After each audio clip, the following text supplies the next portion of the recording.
Bien avant les banques d'art vectorielles, les dessins animés CGI élaborés et l'engouement pour les NFT, l'art numérique était incroyablement limité. En fait, avant le deuxième millénaire, qu'on appelle Y2K, pour dire Year 2000, puisque K représente l'unité 1000, donc l'année 2000, l'art numérique était pratiquement inexistant jusqu'aux dernières années du XXe siècle. Jusque-là, on préférait les méthodes et les supports purement physiques, comme le dessin et la sculpture artisanale. La photographie et la vidéographie étaient manipulées manuellement pendant le processus de prise de vue et moins pendant l'édition et le développement de tels projets. L'introduction de l'art informatique a radicalement changé la donne pour l'industrie des arts et des médias, ainsi que pour les artistes indépendants à la recherche d'une voie moins traditionnelle, même si elle était loin d'être ce qu'elle est aujourd'hui, puisque les artistes numériques devaient s'appuyer sur des disquettes, une technologie de stockage très limitée.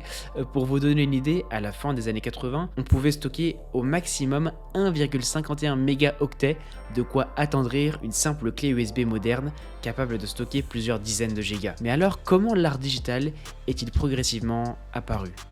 L'industrie électronique japonaise, terreau de la créativité digitale. Vous vous en doutez, c'est au Japon que tout a commencé. C'est un pays dont le soft power est le deuxième plus important au monde après celui des États-Unis, et c'est notamment grâce à l'électronique. Le Japon d'après-guerre s'est grandement développé et comme je l'avais appris en cours en terminale, les grands perdants de la Seconde Guerre mondiale sont devenus les grands gagnants économiques d'après-guerre. Le Japon s'enrichit progressivement en remontant le bas de l'échelle de l'économie mondiale, en important des technologies qu'elle maîtrisera a posteriori, ce qui lui permettra d'exporter ces technologies à des pays plus pauvres pour s'enrichir. Elle réinvestira ensuite dans des importations de produits à plus forte valeur ajoutée qu'elle revendra aux pays plus pauvres qu'elle. C'est ce que l'on appelle la théorie du vol d'oie sauvage. Progressivement, le Japon se reconstruit et devient avec les décennies un pays technologique et riche. Tokyo commence à devenir la capitale de l'électronique dont les vestiges sont aujourd'hui toujours visibles dans le quartier d'Akihabara, véritable caverne d'Alibaba pour les geeks, tant le quartier regorge d'équipements d'électronique, de bornes d'arcade, de jeux vidéo proposant un quartier transhumanisé, se mélangeant à la pop culture. Des années 80 aux années 2000, le Japon ne cesse de s'intéresser à l'électronique. On y voit d'abord de nombreux conglomérats comme Kawasaki, Toshiba, Sony, Panasonic, pour n'en citer que quelques-uns, proposant des téléviseurs, chaînes hi-fi, radiotransistors, miniaturisés, ordinateurs et bien d'autres produits. Mais ce qui a davantage contribué à vendre les produits électroniques, c'est l'industrie du jeu vidéo. Le Japon reste le leader mondial incontestable de l'industrie du jeu vidéo. Bah oui, il y a Nintendo, Sony, Sega, Square Enix, Konami, Capcom, Bandai Namco, enfin... Même si aujourd'hui de nombreux acteurs se démarquent, le Japon est aux jeux vidéo ce que le Brésil est au football. On le sait tous, c'est leur truc et tout le monde le sait. C'est dans ce climat que les Japonais découvrent de nouvelles possibilités artistiques et créatives grâce aux nouvelles technologies. Vous n'êtes pas sans savoir que les Japonais ont eu beaucoup d'effets grâce à leur soft power. Bon, alors pour vous faire une petite mise au point, le soft power, si on en prend la définition officielle, c'est l'utilisation de l'influence culturelle et économique d'un pays pour persuader d'autres pays de faire quelque chose plutôt que l'utilisation de la puissance militaire. Et ça, le soft power japonais, il a eu beaucoup d'effets sur le reste du monde. Bon, c'est vrai qu'aujourd'hui, quand on parle de soft power, on entend plus quelque chose comme l'influence culturelle d'une nation sur son environnement. Et le Japon, pour ça, il a quasiment rattrapé les États-Unis. Les mangas sont les bandes dessinées japonaises qui sont omniprésentes et extrêmement populaires en Occident, alors que pourtant c'est un produit d'Orient et d'Asie. Et justement, la France en est par exemple le deuxième marché. Et le jeu vidéo est la plus grande industrie culturelle dépassant le cinéma et la musique réunis. On a vu juste avant que les jeux vidéo, c'est un peu les trucs des Japonais. Donc juste avec ces deux arguments, ça suffit à établir une influence culturelle japonaise quasi hégémonique. On pourrait aussi parler de la Pokémania en l'an 2000, détrônant les ventes de produits dérivés américains de Disney, les produits dérivés qui sont justement l'une des raisons de sa diaspora japonaise sur le reste du monde. Mais si toutes ces œuvres proviennent de créatifs, certains n'ont pas pu ignorer le progrès technologique dans leurs œuvres, leur consacrant parfois même l'entièreté d'un récit, comme un hommage à l'instar du rétrofuturisme américain des années 50, ou au contraire, comme une angoisse profonde. Le cyberpunk. Nous en avons déjà parlé sur cette chaîne, d'abord caractérisé comme une dystopie électronique et numérique du monde dans lequel nous vivons, il porterait un futur sombre, à l'effigie de grandes mégalopoles japonaises ou sud-coréennes, dont la quasi-totalité du système en place repose sur des méga-corporations industrielles vendant des services numériques dans des villes plongées dans le noir et au néon aveuglant à des êtres humains transhumanisés. Aujourd'hui, le cyberpunk n'est pas simplement une vision pessimiste sur la technologie qui nous assiste quotidiennement, mais aussi un mouvement artistique, qui est d'ailleurs à distinguer de tous les autres mouvements punk comme dieselpunk, steampunk ou encore biopunk. J'avoue moi avoir une petite préférence pour le cyberpunk. Voici quelques créations que j'ai trouvées sur internet.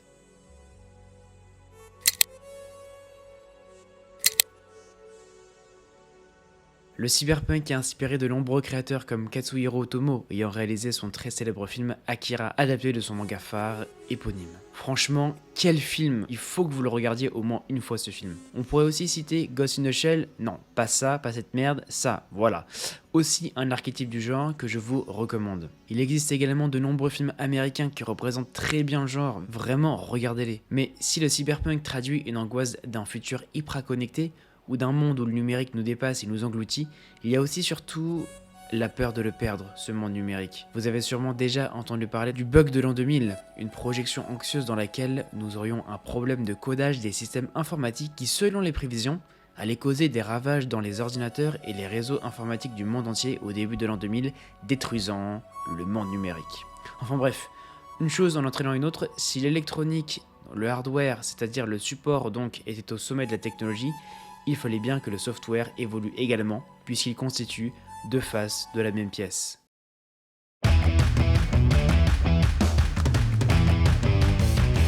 En 1980, les premiers ordinateurs arrivent dans les foyers, mais ce sera dans les années 90 qu'ils se démocratiseront véritablement chez les ménages.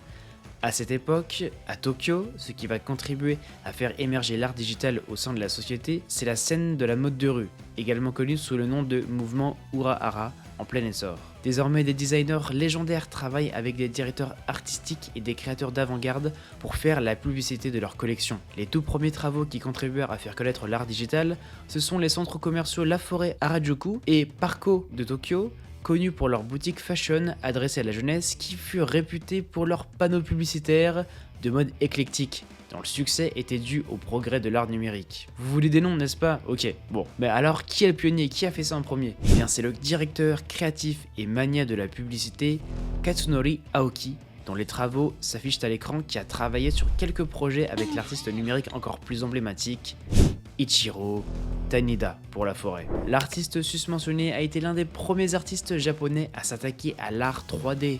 Né en 1965, Tanida est diplômé du Tokyo Institute of Art and Design en 1986 à Tokyo. Artistiquement révolutionnaire dans sa base, Tanida a créé un personnage appelé Jane, une femme farouche suintant le sex appeal et l'assurance, un peu à la Tomb Raider. D'ailleurs, n'hésitez pas à aller voir ma dernière vidéo sur le sujet. Cette jeune femme donc apparaît souvent dans ses créations.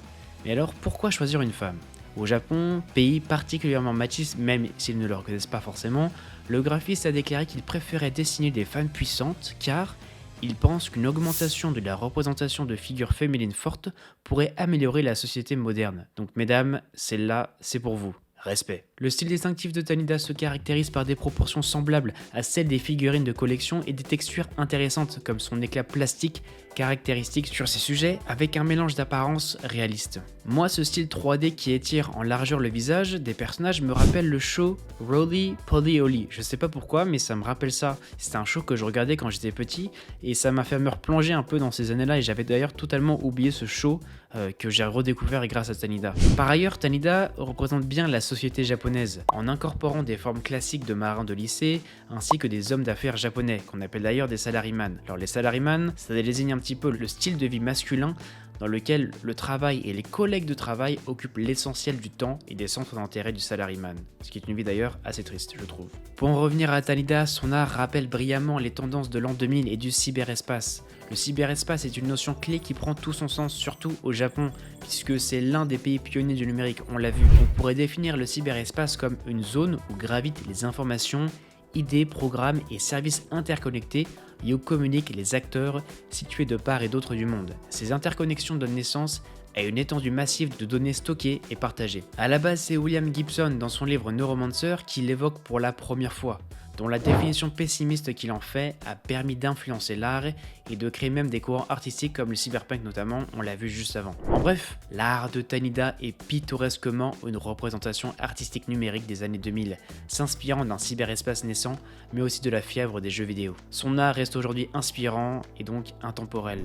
Si Tanida est le dieu de l'art digital japonais, Tanaka en est son prophète. Il ne faut pas oublier d'autres artistes dans la création de ce mouvement du digital des années 2000. Il y a l'artiste Hideyuki Tanaka, l'un des artistes les plus acclamés ayant participé à l'avènement de l'art digital avant le 21e siècle. Né en 1962 à Shizuoka, cet artiste au style numérique jouait davantage sur la culture kawaii, c'est-à-dire l'art du mignon en vogue au Japon. En fait, il a été influencé par des mangas légendaires comme Astro Boy d'Osamu Tezuka et Tensai Bakabon, ce qui se reflète vraiment sur son personnage emblématique, Milk-chan, qui a fait sa première apparition en 2000. Cependant, avant la naissance de Milk-chan, Tanaka a un style plus bruyant pourrait-on dire, plein de références à l'an 2000, à l'americana, c'est-à-dire à l'influence culturelle américaine, et à la mode. Comme Tanida, il a travaillé avec des logiciels de création 3D, construisant sa signature autour de l'utilisation de couleurs vives et d'un semi-réalisme avec une touche de consumérisme. L'un des traits distinctifs de l'art de Tanaka est la création de personnages excentriques, tous dotés d'une personnalité inexprimée et entière. En dehors de cela, il avait déjà une carrière bien établie avant le début du siècle. Le numérique n'a été qu'un coup de pouce dans sa carrière indiscutable. Il a par exemple déjà eu de nombreuses expositions et a travaillé sur l'image de marque et les publicités comme Fila et Super Lovers, ainsi que sur des travaux vidéo pour Sony Records et Fuji TV. On le connaît peut-être aussi grâce à Bust a Groove, un jeu d'action PlayStation de 1998, reconnaissable à sa forte présence de musique et de mode de rue Harajuku. Sa popularité lui a valu une suite. L'art d'Hideyuki Tanaka est aujourd'hui aussi puissant et accrocheur, capturant une époque prolifique de l'histoire du monde numérique tout en restant intemporel.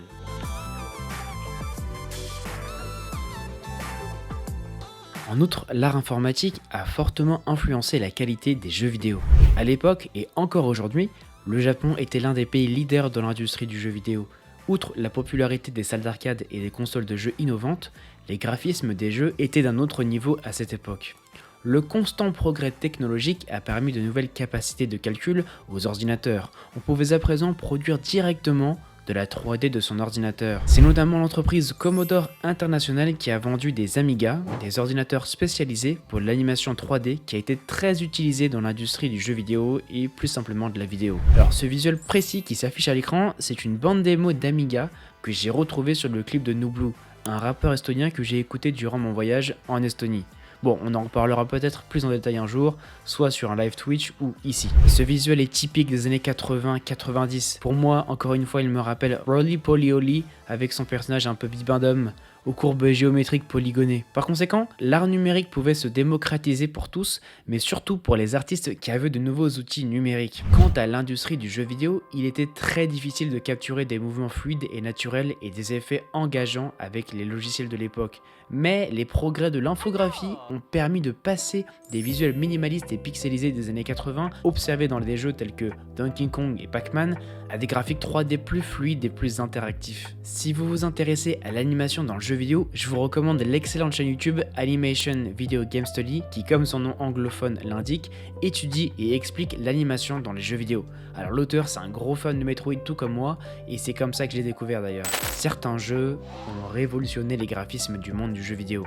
La franchise Tekken ainsi que la franchise The Legend of Zelda ont été des réalisations en numérique spectaculaires, car les concepteurs de jeux ont pu jouer avec différentes textures, ombre, point de vue à 360 degrés. J'ai dans 2 vidéos différentes expliqué par exemple l'arrivée de l'ombrage celluloïde ou cel shading dans ma vidéo sur Jet Set Radio Future, et j'ai aussi expliqué dans ma vidéo comment Nintendo révolutionne son industrie du Z-targeting qui traite ces 2 sujets. Je vous les recommande si vous souhaitez en savoir davantage. Ainsi, l'amélioration des graphismes numériques pour les jeux vidéo qui s'est produite en l'espace d'une décennie est pour le moins étonnante et rendue possible grâce aux nouveaux logiciels. Mais si les logiciels évoluent, il faut que l'hardware aussi évolue évidemment pour les faire tourner. Les consoles avaient des cartes graphiques plus puissantes, mais surtout une capacité de pouvoir générer plus de polygones, soit des formes géométriques indispensables pour la 3D. Alors pour vous expliquer comment cela fonctionne, un polygone c'est une zone définie par des lignes. Pour avoir un polygone, il faut avoir au moins 3 lignes. Les lignes relient une série de coordonnées dans l'espace tridimensionnel créé par l'ordinateur. Le point où les lignes se connectent est appelé un sommet. Chaque sommet a donc des coordonnées X, Y et Z. Cette dualité technologique en constante évolution grâce au numérique ont permis d'offrir davantage d'interactivité et des scénarios plus créatifs et plus élaborés. Pour terminer sur l'industrie vidéoludique, j'aimerais vous parler de plusieurs autres artistes qui ont participé à étendre l'influence artistique nippon numérique sur le reste du monde. Tout d'abord, l'artiste numérique Gento Matsumoto a été l'un des pionniers de la progression de l'art numérique dans les jeux vidéo. Matsumoto est né en 1961 et a été diplômé de l'Institut de Design Kuwasawa en 1993 à Tokyo. On dit d'ailleurs qu'il était proche de Shigeru Miyamoto, le génie de Nintendo à l'origine de Mario, Donkey Kong et Zelda. Matsumoto a fondé Saru Brunei, une société chargée de la conception et du développement numérique qui travaillait sous la direction de Marigold Management Incorporation. Bien que Saru Brunei n'existe plus aujourd'hui, l'entreprise a travaillé avec Nintendo et Gento Matsumoto pour concevoir Cubivore Survival of the Fittest, ou en japonais Dobutsu Banshu, que l'on pourrait traduire par Cubivore, la survie du plus fort. Cependant, bien avant cela, l'artiste numérique avait déjà un corpus d'œuvres intéressant. Il a créé quelques CD-ROM comme Pop-Up Computer, un livre numérique interactif Pop-Up, et Jungle Park, l'un des premiers jeux d'aventure sandbox. Alors, les sandbox, c'est un type de jeu qui ne suit pas un scénario linéaire et fait principalement appel à la curiosité et à la créativité du joueur, le tout avec ou sans objectif prédéfini. Les créations de Matsumoto dégagent un style cubique et cartoonesque avec des influences des jeux d'arcade des années 80 et leur aspect pixelisé, mais avec une touche futuriste et acide.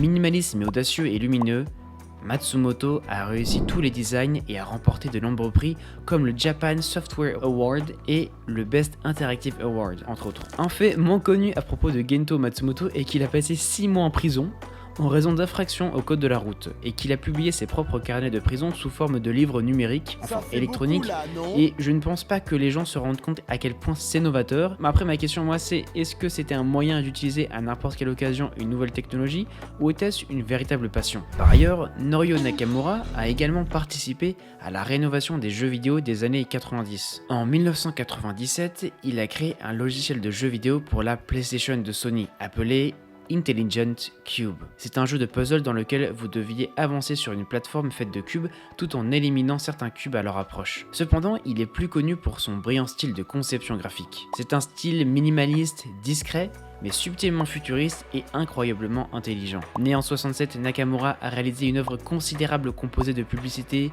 de couvertures de livres, de logos et de vidéos. Contrairement aux autres artistes susmentionnés, Nakamura s'écarte de l'art vif, épais et brillant et semble se concentrer sur l'essentiel. Jouant davantage avec la technologie qu'avec la technicité du détail, cet artiste numérique a marqué de son empreinte le monde de la conception graphique, donnant le ton à un nouveau style émergent des dernières années du XXe siècle, en contraste avec les publicités maximalistes de l'ère de la fin des années Showa, l'ère durant laquelle l'empereur Showa régna sur le pays.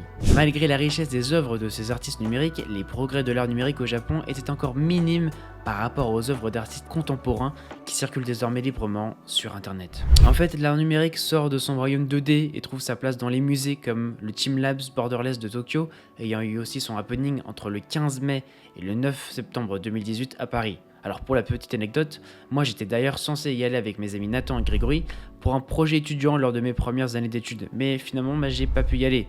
Je sais cependant que c'était un magnifique spectacle. Malheureusement, j'ai perdu de vue ses amis, alors j'espère que cette vidéo que je leur enverrai nous permettra de nous revoir. Voici quelques visuels de l'exposition Teamlabs, une exposition interactive interdisciplinaire comportant des artistes, des programmeurs, des ingénieurs, des animateurs de synthèse, des mathématiciens et des architectes dont la pratique collaborative cherche à naviguer à la confluence de l'art, de la science, de la technologie et du monde naturel.